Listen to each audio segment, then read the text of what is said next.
예수님이 이 땅에 마옥간에 오셔서 그 마옥간에서 인생의 시장을 인생의 삶을 시작합니다. 그래서 그것은 인생의 삶이라고 보면 되지 공생의 삶이라고 볼 수는 없습니다.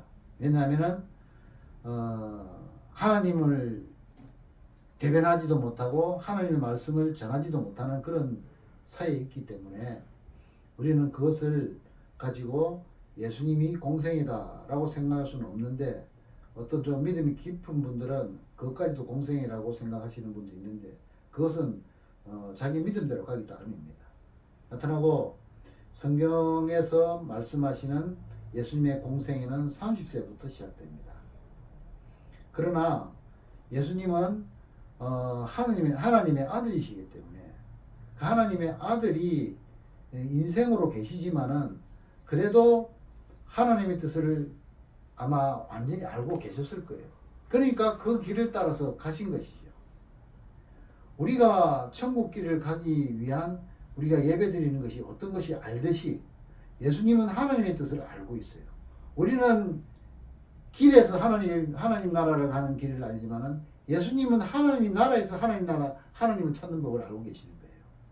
그래서 뭐 어쨌든 인생이든 공생이든 우리가 그거를 믿음대로 생각하고, 그래서 예수님이 처음으로 나타나셨던 때가 이제 외경에는 뭐 여러 군데가 있지만은 외경은 전경이 아니기 때문에 우리가 그 역사적인 자료를 보고 성경에서는 예수님의 나타나신 사건만 가지고 얘기를 해보도록 하겠습니다. 예수님이 12살 되던 때에 유월절이 찾아옵니다. 12살쯤 되면 이제 성전에 갈 수 있는 그런 이제 다리 힘도 생기고 여러 가지 생기지 않겠습니까? 그래서 부모 이제 요셉과 마리아와 같이 이렇게 갔던 것 같아요. 가셔서 이제 예배를 드리는데, 유월절은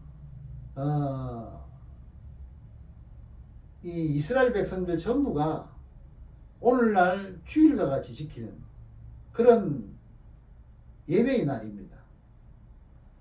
그래서 이 유월절 날은 많은 사람들이 성전을 찾아서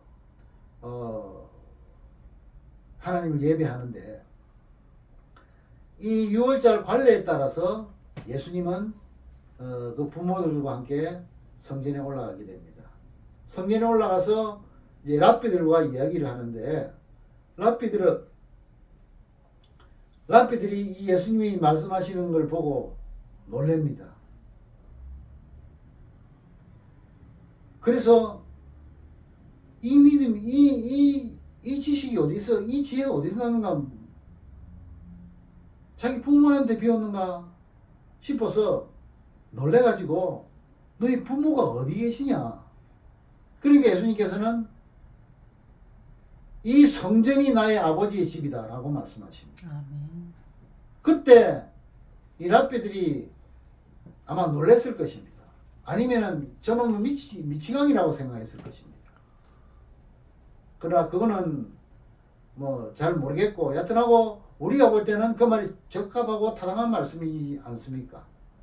그러니까 예수님께서 12살 되던 해 예루살렘에 성전에 올라와서 랍비들과 얘기를 할 때 랍비들보다 더 많은 것을 알고 있는 그런 것을 이제 하늘에서도 하나님께서 보시고 이 지상에서는 인간들도 봤기 때문에 하나님 앞에서 사랑스러워지고 지혜가 충만하더라 라는 것을 이제 성경은 말씀하고 있습니다.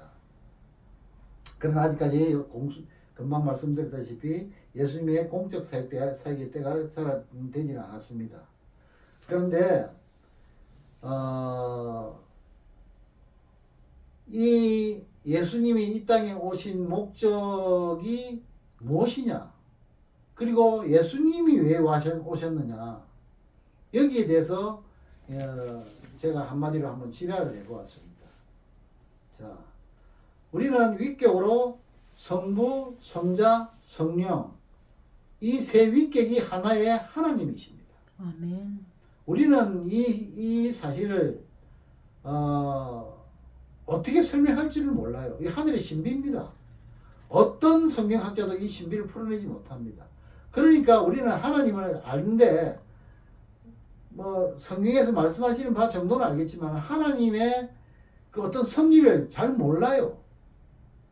그리고 하나님께서 이 성경을 주시면서 이 성경이 하나님의 말씀이라고 하시면서 주셨으니까 이 말씀에 깊이 연구를 해보고 읽어봐야 합니다.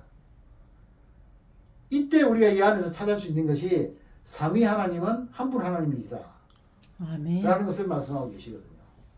그때 하늘에 이것을 우리가 조직신학적으로 구분해서 말해 보면은 조직신학에서 말하는 성부, 성자, 성령은 한 분 하나님이신데 창세전에 하늘에서 구원 협약이 이루어집니다.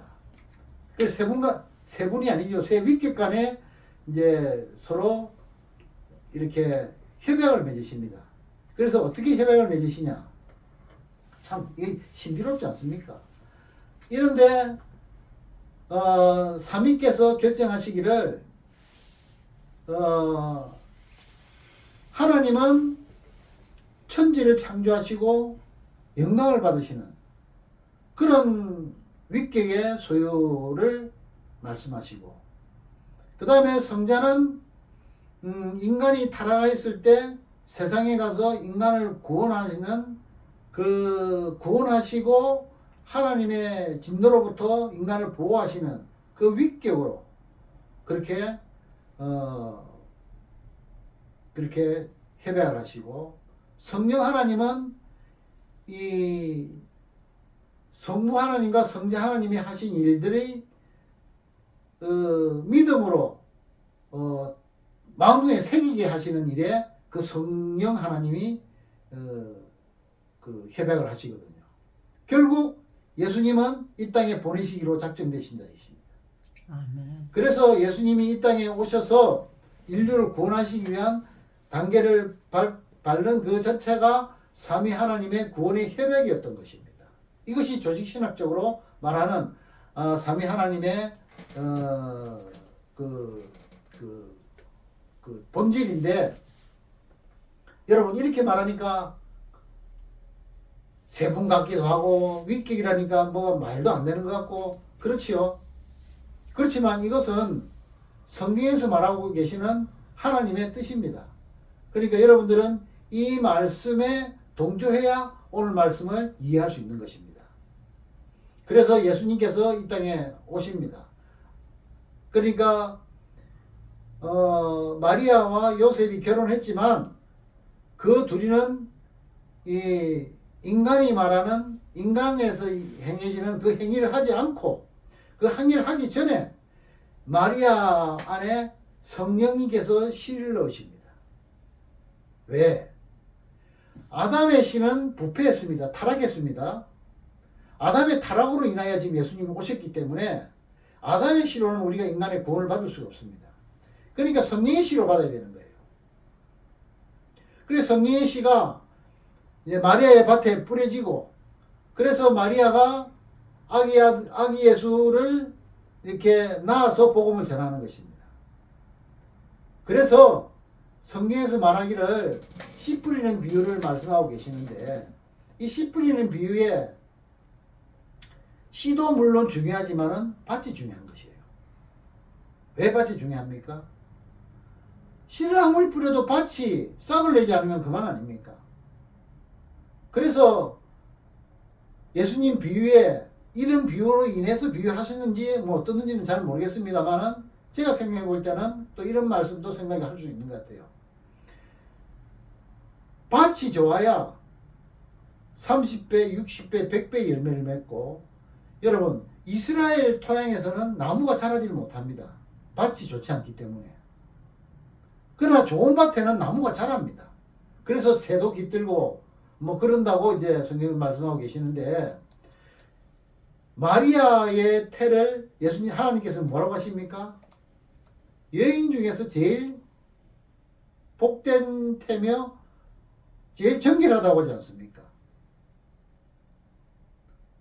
맞습니까? 아멘. 좀 동조를 해주세요.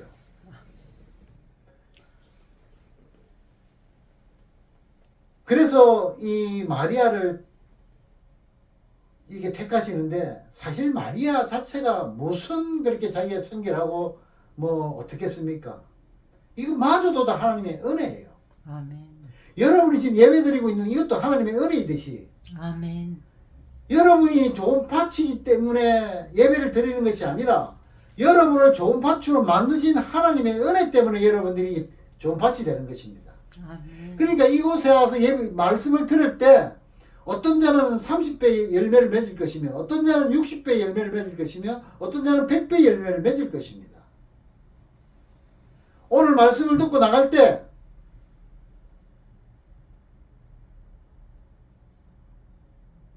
여러분들 중에서 누구도 하나 없이 다 100배의 결실을 맺고 가시는 여러분 되시기를 주 예수 그리스도로 축복합니다. 아멘.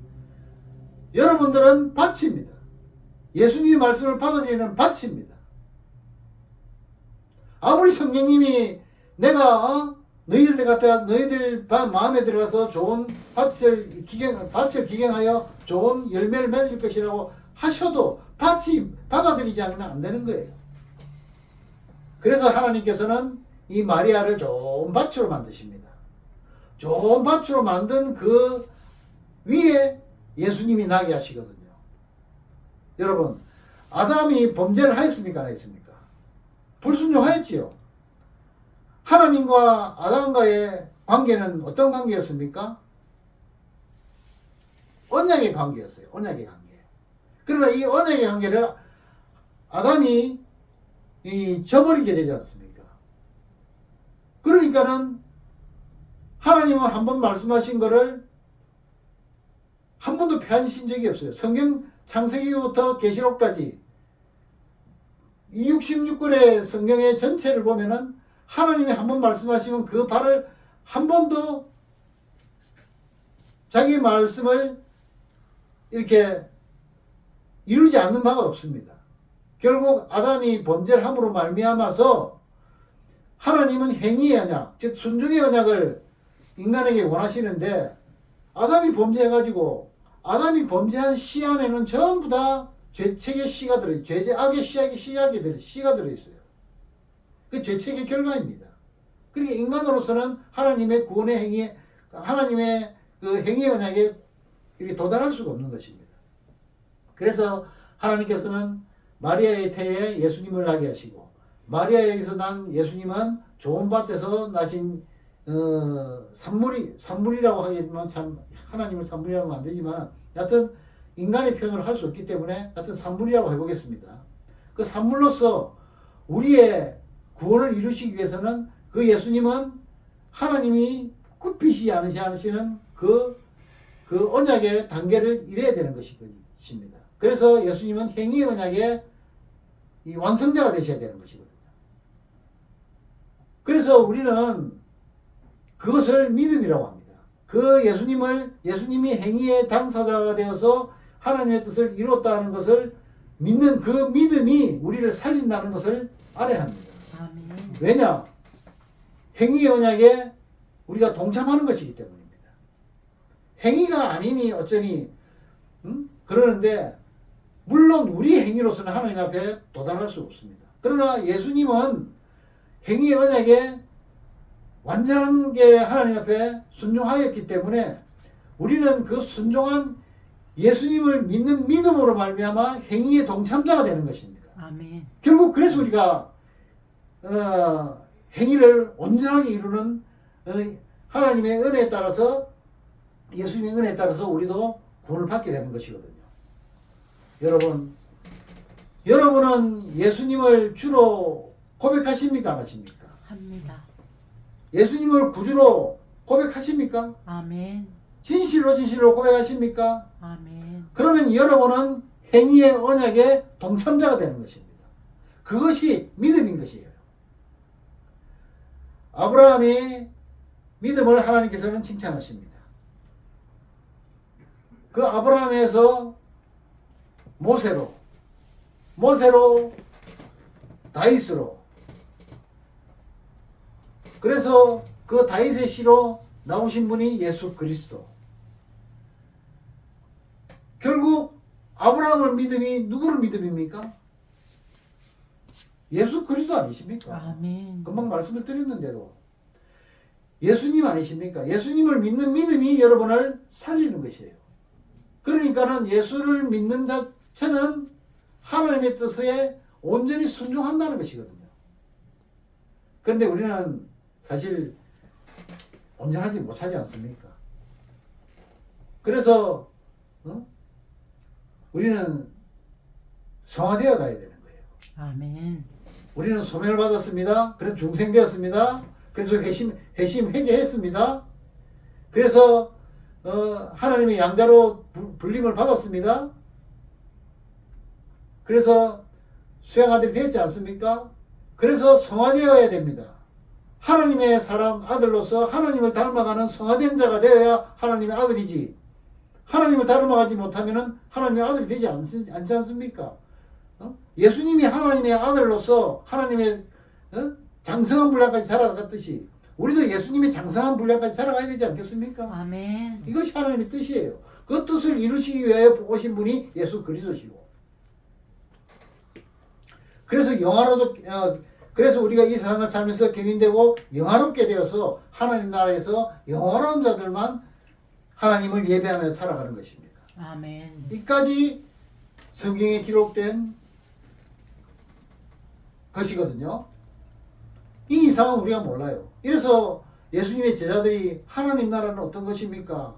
묻기도 하고 하나님을 어떻게 볼 수 있습니까? 물었을 때 예수님께서 땅의 것도 모르는 것들이 하나님의 것을 알려고 하느냐 라고 말씀하시고, 또 나를 보았으니 하나님을 보았다 라고 말씀하시면서 하늘의 신비를 그렇게 밝히고 있지 않습니까? 그런데 우리는 그 자체도 이해가 가지 않는데, 그 자체도 이해 못하면서 하나님의 것을 알려고 하지 말고 말씀대로 예수님께서 이 땅에 오셔서 어떻게 삶을 사셨는가 그것을 보면서 우리는 예수님의 행적을 따라서, 우리는 그 행적 따라서 살아가는 제자가 되어야 하나님의 뜻을 이루어가는 그런 거룩한 은혜 복된 자가 되는 것입니다. 믿습니까? 아멘.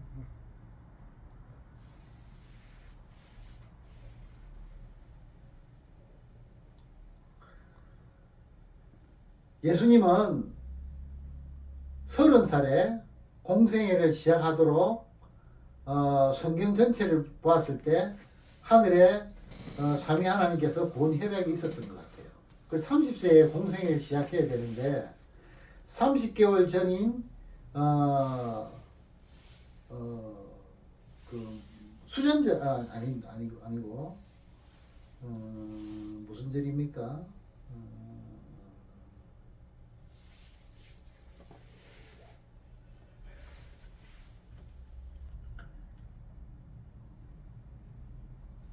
예수님이 공생애를 30세 시작하기로 이제 되었는데, 그 30세에 공생애를 시작하면서 3년 동안 공생애를 아마 구원 협약에 하셨던 것 같아요. 3이라는 이 숫자 여러분 단단하게 잡아야 됩니다. 이 3이라는 숫자를 놓치면 안 됩니다. 3위 하나님 30세, 33세 아주 대단한 숫자입니다. 10이 완전한 숫자이듯이 3은 완전한 숫자의 완전한 숫자입니다. 거기에 33은 정말 완전한 숫자입니다. 이 33세에 하나님 예수님께서는 공생애를 끝내시거든요. 이 숫자의 비밀을 우리는 잘 모르고 있는데, 유대인들의 그 랍비들이나 이런 사람들이 성경을 볼 때 성경은 전부 숫자로 되어 있다 그래요.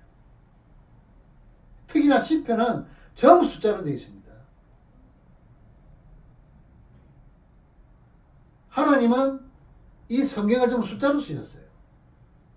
나도 이것이 참 궁금해서 좀 공부를 하러 가고 싶기도 한데, 여튼하고 이 유대인의 역사를 공부하셨던 유형철 박사입니까? 그분이 이 성경을 전부 숫자로 써 있다고 숫자로 푸는데 참 기가 막힌 하나님의 말씀이더라고요. 그래서 성경 전체가 시편 우리가 뭐라고 합니까? 하나님을 찬송하는 찬양시라고 그러죠. 아멘. 이건 전부 숫자로 되어 있지만은 그분은 창세기부터 계시록까지 풀어볼 때 전부 숫자로 되어 있다. 숫자는 뭡니까? 찬송한다는 숫자는. 그래서 우리는 그까지도 잘 모르면서 하늘의 것을 알려 하지 말고 여러분들에게 맡겨진 소임만 잘하면 됩니다. 결과적으로 말씀드리면은 여러분은 예수님의 제자 아닙니까?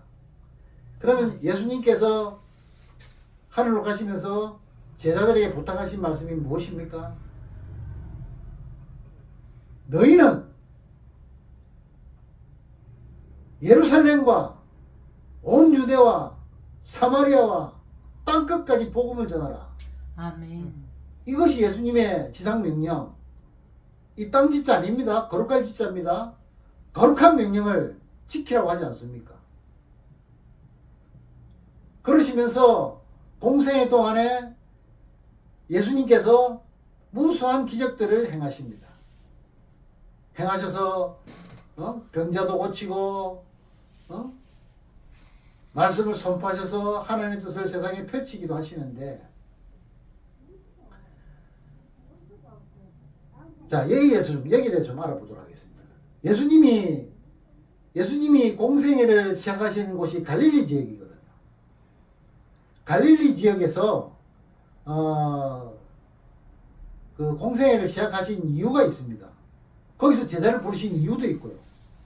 거기에 대해서 한마디 해보겠습니다. 자, 갈릴리는 그 이스라엘 백성들은 호수라도 크면은 바다라고 부릅니다. 그래서 호수라 해도 되고 바다라 해도 됩니다. 그래서 누가는 헬라인, 그러니까 이스라엘 백성이 아니기 때문에 그걸 호수라 그러지만은 유대인들은 그걸 뭐 베드로나 누구를 보면은 바다라고 그러지 않습니까? 그 바다라고 해도 호수라 해도 그것을 중점으로 삼아서는 안 되고, 여튼 그렇습니다. 갈릴리 호수, 갈릴리 바다에서 예수님은 이 사역을 감당하시는데, 왜 갈릴리에서 바다에서 사역을 감당하시느냐? 여러분, 갈릴리에서 예루살렘을 간다든지 뭐 어디를 간다든지 하면은 이 시간이 많이 걸리고, 예수님은 3년이라는 공생의 시간밖에 없기 때문에 많은 시간을 이 땅에서 소요할 수가 없어요. 근데 호수를 택하셔서 말씀을 동서남북으로 배를 타고 이렇게 전하십니다. 그러기 위해서 베드로, 어부 베드로, 안드레, 뭐 요한, 이런 분들을 거기서 제자로 삼지 않습니까? 그래서 우리가 그 보통 설교에서 말씀하는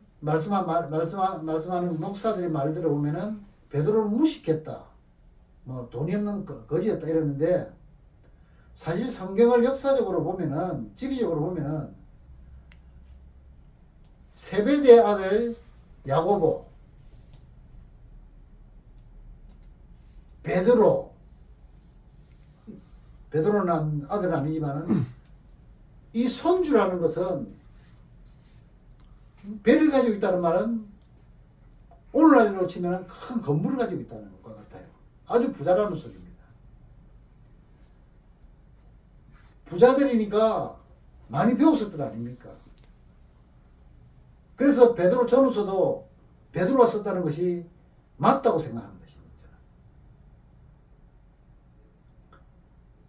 그래서 여튼 그들을 불러서 제자로 삼으시고 그 배를 이용하셔서 복음을 전하시는데, 아침에는 그 산을 향하여 복음을 전하십니다. 저녁에는 배에 내리셔서 산 위에서 바다 쪽을 향하여서 복음을 전하십니다. 그것은 왜 그러느냐?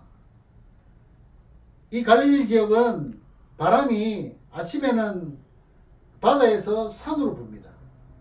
저녁에는 산에서 바다로 붑니다. 그러니까는 조그마하게 소리해도 그 많은 군중들이 다 들을 수 있는 거예요.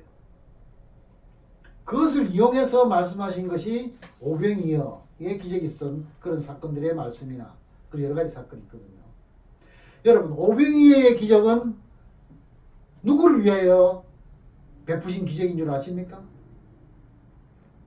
정신 좀 차리시고, 누구를 위하여 이루신 기적인가 모르지요. 아직까지 한 번도 못 들어봤지요. 저도 못 들어봤어요. 그러니까 좀 우리가 좀 이렇게 목사들이 좀 이렇게 가리키는 자들이 좀 이렇게 좀 많이 알고 해야 되는데,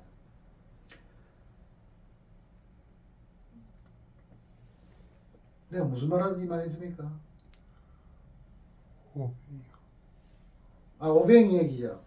오병이의 기적은 먹고 5,000명이 먹고 5,000명이니까는 남자만 5,000명이니까는 20,000명 30,000명도 더 되겠죠. 그걸 한 바구니에서 이제 예수님께서 떼어주시는데 아마 제자들이 팔이 다 날아갔을 거예요. 그렇게 떼어주시고 말씀을 전하시는데 남은 것이 12 바구니였더라 라고 말씀하지 않습니까? 결국 이 오병이의 기적은 유대인에게 전하는 복음이었어요. 그 다음에 나타나는 702의 기적이 있습니다. 702의 기적은 누구를 위하여 한 것입니까? 702의 기적은 저와 여러분을 위해서 예수님께서 하신 말씀이었어요. 왜냐? 4,000명이 먹고, 그러니까 수많은 사람들이 먹고 남은 것이 7강줄이었어요.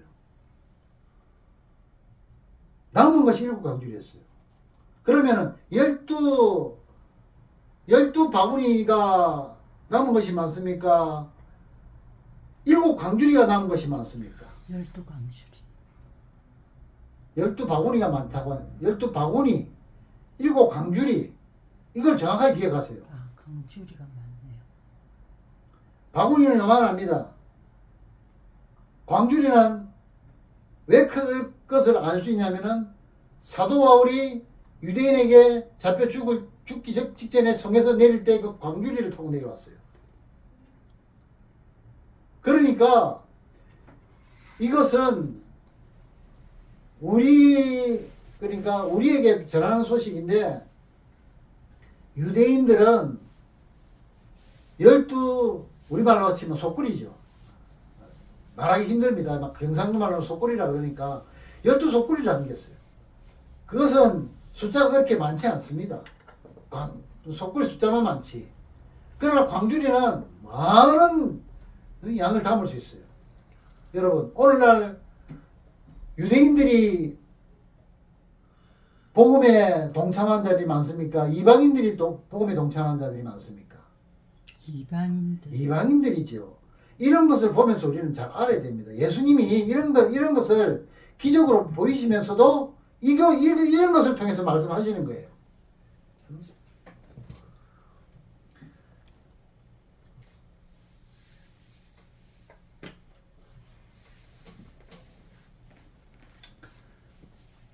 그리고 예수님은 공생애를 시작하기 전에 성령에 이끌려 광야로 가서 사탄의 시험을 받았더라 라고 되어 있지 않습니까? 이때부터 공생애가 시작되는데, 아까도 말씀드렸다시피 광야는 돌로 되어 있습니다. 그리고 예수님이 가신 광야는 사람의 힘으로는 올라갈 수 없는 그런 높은 곳이라고 그래요. 그래서 천사의 수종을 받아서 올라가셨더니 뭐 이렇게 올라가셨을 거예요. 그러니까 아주 높은 곳입니다. 그곳에 사탄이 자전을 쪼아리를 틀고 있다가 예수님이 오실 때를 기다리고 있다가 시험을 하십니다. 시험을 하셨을 때 줄이시니까 저 돌들로 떡덩이 되게 해서 먹고 힘을 내라. 그때 예수님은 어떻게 하십니까? 사람은 그렇죠. 사람은 떡으로만 살 것이 아니요 하나님의 말씀으로 살 것이라 라고 사탄의 그 계계를 물리치지 않습니까? 그리고 발밑에 보이는 모든 것을 내게 주리라. 부와 명예와 권력을 다 주리라. 하나님은 사탄의 계계를 물리치십니다. 이것은 예수님은 물리치셨는데 예수님이 이 물리치신 것을 기록해 놓은 것은 뭐 때문에 기록해 놨느냐? 우리 때문에 기록해 놓은 것이라고 나는 생각합니다. 아멘. 우리는 세상 것을 찾습니다. 세상에서 뭐가 있는가 싶어서 사탄이 주는 것을 그저 다 받아들입니다. 근데 예수님은 뭐라고 하십니까? 다 물리치라고 하지 않습니까? 직접 몸소 체험하지 않으십니까? 40일 금식을 하시고 그 줄이신 상황에서도 떡덩이를 안 먹습니다. 여러분도 잘 알다시피 제가 40일 금식을 하지 않았습니까? 제가 그때 78kg가 나갔는데 금식 끝나고 재보니까 46kg 나가더라고요. 뼈와 가죽만 남았지요. 키도 175였는데 지금 170입니다. 5cm가 줄었어요. 그리고 허리가 펴지지 않아서 얼마나 힘들었습니까? 허리가 안 펴져서 굽히면 일어나지도 못하고 내가 참 한참 힘들었습니다. 여러분들은 내가 그 상황에 있었던 걸 다 목격한 목도들 아니십니까? 목도 안 했습니까? 했습니다. 다 했지 않았습니까? 그 이렇게 힘이 없는 상황에서도 사탄의 괴계는 물리쳐라. 여러분 말이 난 김에 나 40일 금식하고 죽을 뻔했어요. 음식을 첫날 먹었는데 이게 소화가 안 되더라고요. 안에서 이제 썩은 냄새가 나더라고요. 그 놀래가지고 병원에 가니까는 뭐 했냐 그래서 금식했습니다. 하여튼 그리스도인들은 참 문제라고. 병원에 가서 먼저 뭘 하고 가서 뭐 금식을 하든지 해야 될 건데 여러분 금식이 그렇게 한가하고 뭐 수월하고 뭐 그런 겁니까? 금식은 급해서 하는 죽음을 건 기도거든요. 그래서 병원에 가니까는 치료해서 제가 이제 지금 이렇게 살아서 복음을 전하고 또 이제 뭐 학교를 이제 다시 또 한 번 더 다니면서 또 지식을 좀 더 구하고 있는데 여러분 제발 이런 노력이 좀 필요해요. 우리에게도. 이 노력으로 인해서 우리가 구원받는 건 아니지만은 하나님께서 주신 영생을 얻기 위해서 우리도 노력을 해야 됩니다. 세상 것 버리는 노력해야 됩니다. 아멘. 세상이 주려고 하는 위로를 버려야 됩니다. 세상이 주는 위로는 잠깐이지만 하늘로서 오는 위로는 너무나도 큰 것이거든요. 이거는 영생입니다. 영생. 세상에서 오는 금방 말해놓고도 그 단어를 또 모르네. 여튼 세상이 주는 위로는 많아야 100년이고 120년이고 그렇지만은 하나님이 주시는 위로는 영원한 영원한 영생을 주신다는 것을 여러분 알지 않습니까? 아멘. 영생을 위해 살 것입니까? 인생을 위해 살 것입니까? 영생을. 영생을 위해 살려면 여러분 예배에 진지하십시오. 아멘. 여러분 구약 같았으면은 물론 시장에 가서 말씀하지 않습니까? 예수님이 너희들이 만인 제사장이라고 하지 않습니까? 여러분 지금 예수님 앞에서 지금 예수님을 예배하기 위해서 여기에 지금 제사장 역할로 나와 있습니다. 제사장이 하나님 앞에 온전한 제사를 드리지 못할 때 어떻게 됐습니까? 죽었어. 여러분 다 죽었습니다. 나도 죽었겠지요. 여러분 우리는 이 지성소에 계신 하나님을 예배하는 그 제사장이라는 그 개념을 반드시 기억해야 됩니다. 아멘. 그래서 이 1시간 드리는 예배도 하나님 앞에 온전한 예배를 드려야 하지만은 나가서 6일 동안의 예배도 열심히 드려야 삶의 예배를 드려야 하는 것입니다. 아멘. 예수님이 그렇게 사시지 않았습니까? 예수님이 그렇게 사시면서 우리에게 말씀하지 않으셨습니까?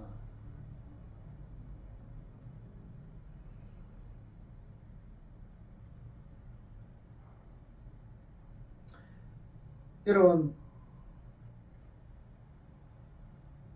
내가 요건 한마디 또 해야 되겠네요. 야곱의 우물이라고 있는데, 내가 처음 쭉 이렇게 역사를 이렇게 원고대로 해 나갔으면은 좀 좋았을 건데, 지금부터 좀 해보겠습니다. 예수님의 첫 공생의 사역은 유월절을 맞아서 성년을 이제 공생애로 이제 12살이 아니고 공생애로 인해서 이제 예루살렘 성전에 가십니다. 가셨을 때 수가성을 지납니다. 예루살렘에 가서 성전을 청결케 하는 사건을 아시죠? 성전을 돈 바꾸는 자들과 청결케 하시고 수가성을 져서 야곱의 우물을 지나서 나사렛으로 가시는데, 이 야곱의 우물이 참 좀 대단한 거예요. 왜 대단하냐 하면은, 야곱의 우물은 물론 바리새인들은 자기 우물이라고 합니다. 그리고 또 누가 자기 우물이라고 주장할까요? 사탄. 사탄이. 거기 왜 사탄이 나옵니까? 누가 자기 우물이라고 생각할까요? 야곱의 형이 누굽니까? 에서 아닙니까? 에서. 에돔 아닙니까? 지금으로 치면 무슬림들 아닙니까? 무슬림들이 자기의 또 무덤이라고 그래요. 자기네들 것이라 그래요. 그리고 바리새인 중에서 예수교로 그 귀한 초대교회 성도들 자기 우물이라고 그럽니다. 그러니까 한 조상의 우물 아닙니까? 그런데 이런 걸 보면서도 우리가 하나라는 것을 모른다는 그 자체가 참 이 인간의 우두하남을 나타내는 거예요. 여튼하고 그 야곱의 우물은 서로 전부 자기의 우물이라고 합니다. 이제 여기서 이제 우물을 지나서 지나가면서까지 많은 기적들을 베풉니다. 이 기적들을 얘기를 하려면 너무나도 시간들이 많이 가기 때문에 그냥 예수님이 가시는 곳곳마다 기적이 일어났다고 생각하시고 여러분 말씀 들으시기 바랍니다. 그래서 이제 나사렛으로 들어가셨으나 나사렛에서 어떻게 하십니까? 배째 가지 않습니까? 배째 가시고 그 배째 받으시고 예수님은 갈릴리 바다로 가셔서 네 제자 베드로와 안드레와 야고보와 요한을 부르십니다. 이 부르시고 그리고 각종 이적들을 행하시면서 각종 병 들린 자와 간질자, 중풍열자, 혈류병 걸린 자들 다 고치시면서 갈릴리에서 사역을 하시는 것 아닙니까? 아까 제가 말씀드렸던 갈릴리 사역이 왜 거기서 이루어져야 하는가? 왜 어부들을 지금 불렀던 사람들 다 어부입니다. 왜 이들을 불러셨다는 걸 이유는 이제 아시겠지요? 이 배를 이용해서 가면은 복음 전하기가 아주 편합니다. 그래서 이곳에서 풍랑이 일어서 또 여러 기적을 보이시면서 무리를 걸으시는 예수님을 만나게 되고 이러면서 예수님은 자기가 하나님이라는 것을 갖다가 당신이 하나님이시라는 것을 갖다가 우리에게 보이시는 그런 사건들이 많지 않습니까?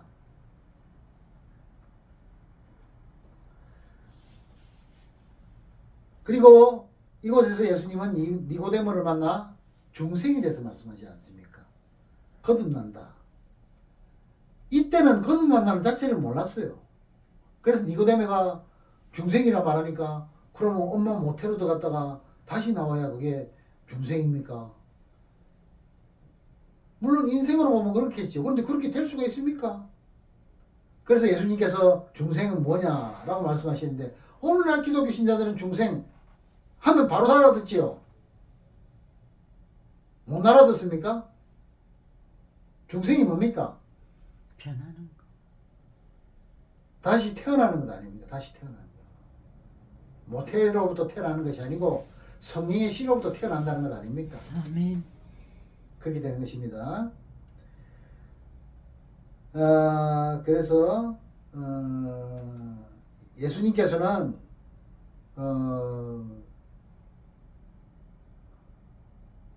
이 갈릴리 나사렛에서 나셨는데 예수님이 사역을 하시면서 몫으로 사역하지 않으셨습니까? 그 몫으로 일을 하실 때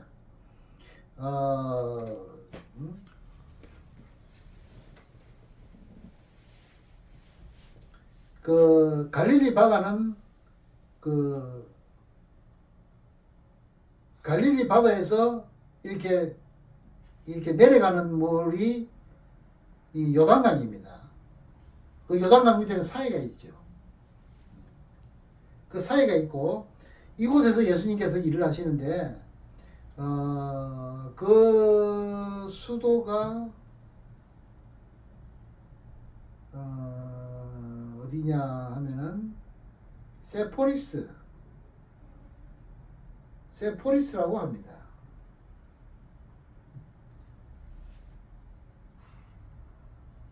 자, 이런 거 다 그냥 지나가고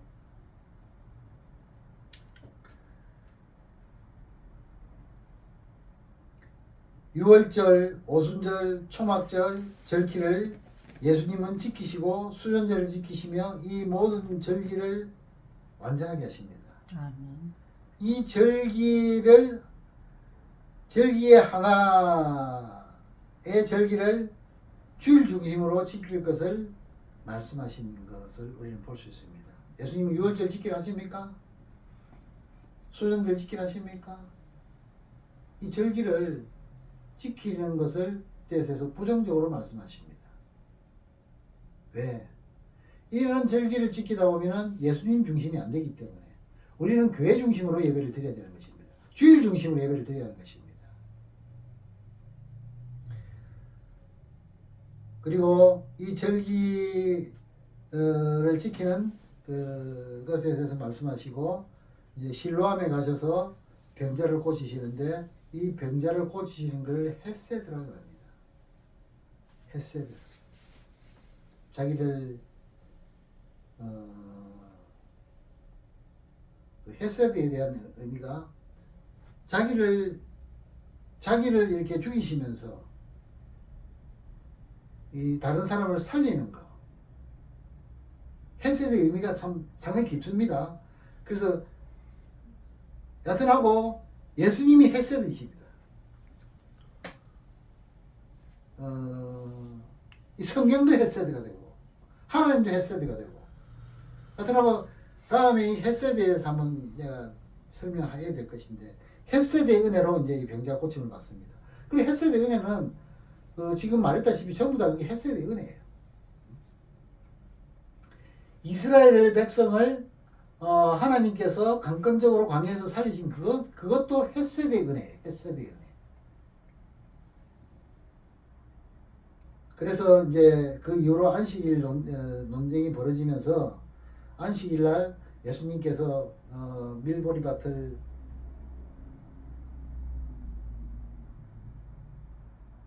다니시며 이제 잡수시는데 안식일에 주인은 나며 안식일은 사람을 위해서 있는 것이다. 라 하면서 이제 안식일에 구약에 있는 규례를 정리를 해주시죠. 그래서 안식일 날은 사람을 살리고 하는 날이고 사람이 하나님 앞에 예배드리고 하루의 실무를 말미암아 6일 동안 또 열심히 일할 수 있는 그 날을 제공하는 날이 안식일, 즉 주일이라는 것을 여러분 명심하시기 바랍니다. 근데 이것을 갖다가 바리새인들은 이 뜻을 잘 모르고 있었을 때 예수님이 가르쳐 주시는데도 바리새인들은 계속 모르고 있었습니다.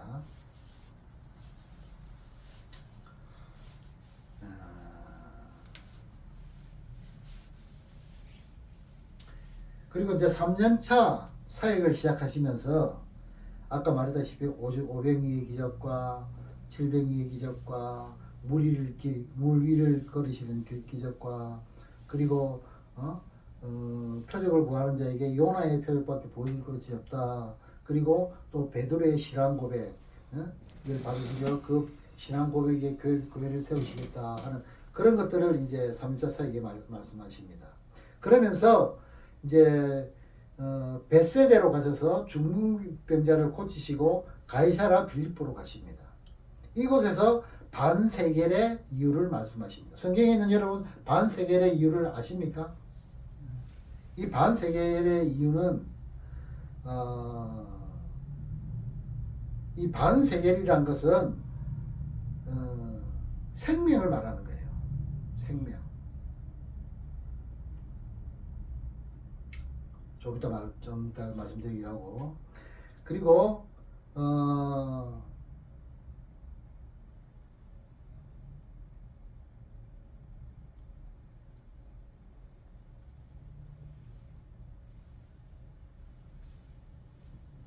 할 말이 너무 많아서 이거 다 할 수가 없네요. 이제 되도록이면 이제 말을 정리해서 나가도록 하겠습니다. 이 반세계는 이 성전세예요. 성전세인데 이 성전세는 하나님께 바치는 것입니다. 그러면 이 하나님께 바치는 반세계는 뭐냐? 생명을 의미하는 거예요. 예수님 자체가 반세계예요. 우리가 여러분들이 드리는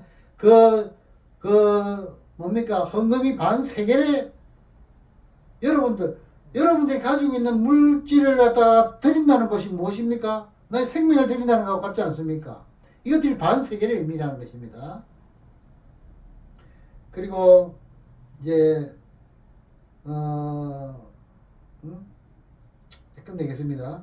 이제 그리고 나서 이제 바리새인들 이제 뭡니까? 베드로의 다구는 사건이 있고 또 기집종이 저 베드로는 그때 예수 나사렛 땅이다 하면서 막 이렇게 해가지고 그런 사건들이 있었고, 그러면서 이제 예수님이 이제 온갖 모욕을 다 덮어 쓰시고 이제 골고다 언덕을 갈 때 구레네 시몬이 그 십자가를 지고 가지 않습니까? 우리는 십자가 신앙입니다. 아멘. 이게 보이는 십자가가 아니고 우리 마음속에 예수님의 십자가가 있어야 돼요. 아멘. 그 십자가로 말미암아서 이 구레네 시몬은 구원을 받습니다. 우편강도도 예수님을 주로 신앙으로 말미암아 구원받았듯이 우리도 하나님의 은혜로 구원받아야 한다는 것을 믿으시기 바랍니다. 아멘. 하나님의 은혜 없이는 예수를 주로 신할 수가 없어요. 오늘 말씀을 전하다 보니까 본문과 상당히 많이 멀어진 분도 있는데, 나타나고 여러분들 예수님이 이 땅에 오셔서 공생애를 시작하신 것은 우리의 죄를 위해서 공생을 시작했다는 것은 반드시 기억해야 됩니다. 아멘. 그것은 예수님의 뜻이 아니고 하늘의 창세전에 삼위 하나님이 구원의 협약에 의한 것이라는 거. 삼위격, 성부, 성자, 성령 한 분 하나님의 그 은혜로 말미암아 우리가 살았다는 것을 아셔야 한다는 것이죠. 아멘. 그래서 예수님이 가시면서 이제 죽으시면서 죽으셨습니다. 죽으시고 바로 지하로 내려가십니다. 지하 서울로 내려가셔서 지하 3일 동안 엄청난 고통을 당하셨대요. 십자가의 고통은 고통도 아니라 할 정도로 엄청난 고통을 당하셨대요. 그곳에서 지옥을 평정하십니다.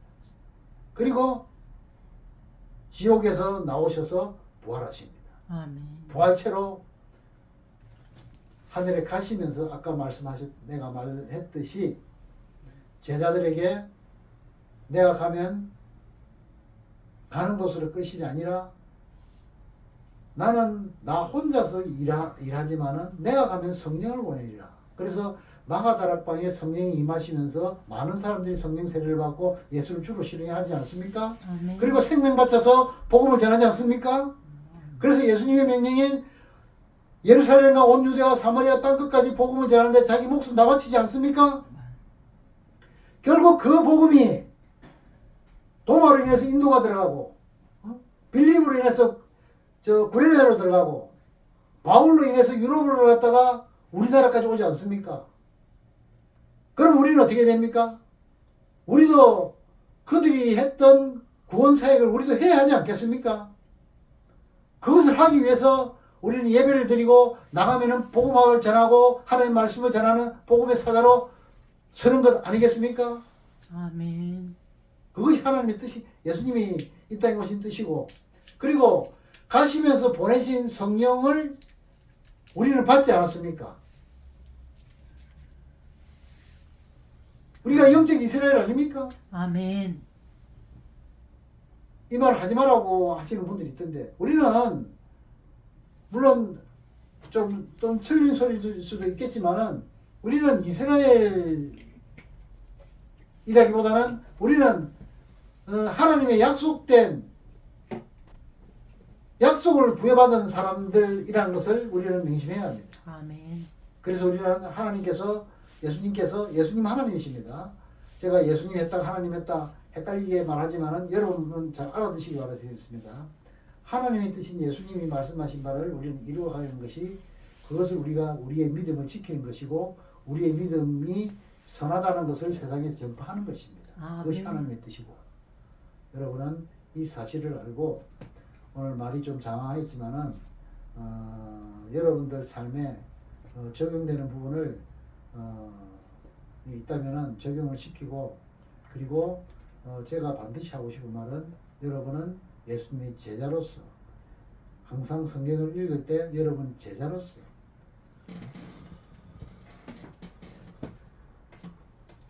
예수님의 사도가 속사도를 낳고, 속사도가 교부를 낳고, 그 교부가 현재 여러분들의 지나온 여정길에 있는 교부들입니다. 여러분들이 지나가면 또 여러분들 뒤에 온 사람들도 다 교부가 됩니다. 그 교부들이 다 세워진 이유는 하나님의 뜻을 전하기 위하여 세워진 것이라는 것을 분명히 알고, 하나님의 뜻이 무엇인가를 알아야 됩니다. 그 하나님 뜻을 여태까지 말했습니다. 더 말하면 시간이 길어지니까 말고, 우리는 하나님 나라를 전하는 하나님 나라의 대사입니다. 아멘. 말레이시아, 인도네시아, 미국, 영국, 프랑스 이런 곳의 대사도 중요하지만은 우리는 하나님 나라에서 파견된 대사입니다. 아멘. 이 대사가 얼마나 중요한지를 우리는 분명히 깨닫고, 대사로서의 역할을 이상에 잘 사명을 감당하는 저 여러분 되시기를 주 예수 그리스도로 축복합니다. 아멘. 하나님 아버지 감사합니다.